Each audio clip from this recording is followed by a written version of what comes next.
One of Google's ranking factors is the freshness of a website, meaning how often the website is actually updated. You'll notice sometimes that lower authority websites actually outrank higher authority websites. And if you take a closer look, you may notice that those websites are actually updated more frequently. So that is something that is strongly worth considering. But developing a content development plan or content creation plan can be a bit overwhelming for a local business.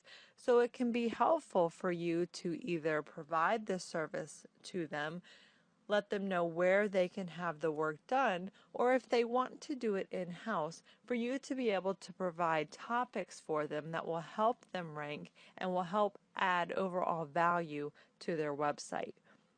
But how frequently should the business actually add content? Now, this really depends. If you are dealing with low competition keywords and the competitors don't have a blog, they don't have a lot of posts going on, there's not really a lot of content, you may be able to get away with not doing this or to do it very limited.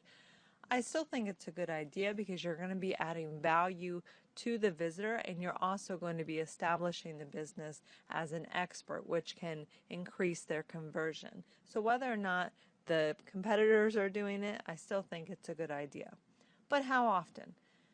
If the business feels overwhelmed, I say just do what they can. I would rather see it done consistently and produce more high quality posts than to do it more frequently and then we start sacrificing quality and value. So if need be, we can start with just once a month. Start with posting once a month a high quality post. If they can, or once they get in the rhythm of once a month and they think they could do it twice a month, then go ahead. But let's form the habit first of creating the high quality content and posting on a regular schedule than just doing sporadic posts here and there that may or may not be of high quality. These days, content is very, very important. Google really wants to provide their visitors with valuable search results. You'll see a lot of top posts have 2,000 words or more. So again, I would focus more on the quality and value that you can deliver and not do it as often if that's what needs to happen.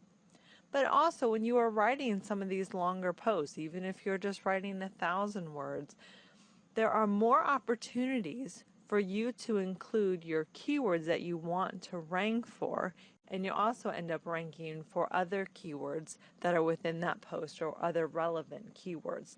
So the more content that you continue to add to the site, the more keywords that you're going to end up ranking for. But what do you write about? Outside of your service and your location pages, what do you talk about? There's really all types of content. You can do a interview with the owner or any industry experts, or if you can't interview the actual owner, this could just be from one of the staff members. So for instance, with this landscaping business, they could put together an article that interviews the actual owner, asking him why he started the business, why he likes doing the business, what his favorite job was, and so on. They could do before and after pictures with just little blurbs if they don't want to do a full case study. You can also include location-based information. So if you want to create a local resource directory or guides or how-tos, anything like that, that isn't necessarily very specific to the business, but it's specific to that area. That can help drive some traffic to the website and also get the business a little more well-known as well. But make sure that the content is just of high quality. That's what's most important. There are also tools online, like you can go to the HubSpot's blog topic generator and you can insert in a couple of your keywords and it will give you some ideas of topics that you can write about. Now, again, remember these are just ideas. Just because they create the title doesn't mean this is something that you should go with.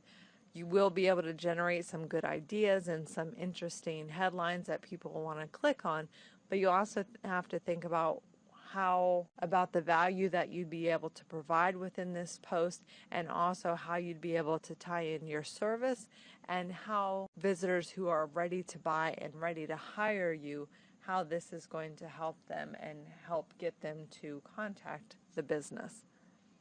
But some businesses are a little bit boring, if you want to say that, to write about. So that's why it's good to switch up the types of content that you use, and use storytelling. People like to hear stories. They like to see real things that are going on with businesses and with other people. So if you have a business like landscaping or plumbing or dentistry or something that's really just not that overly exciting, you want to keep that in mind.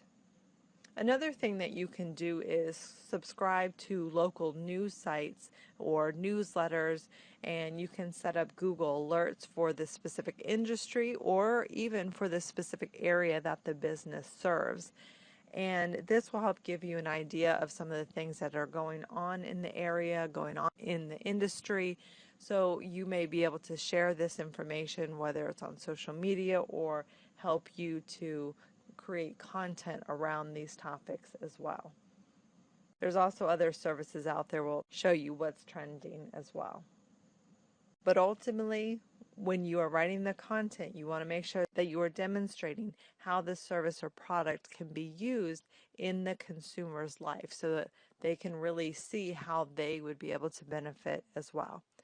In the end, you want to create a content plan that you can stick with. So don't be afraid to have that be less frequently, as long as it is still a consistent plan.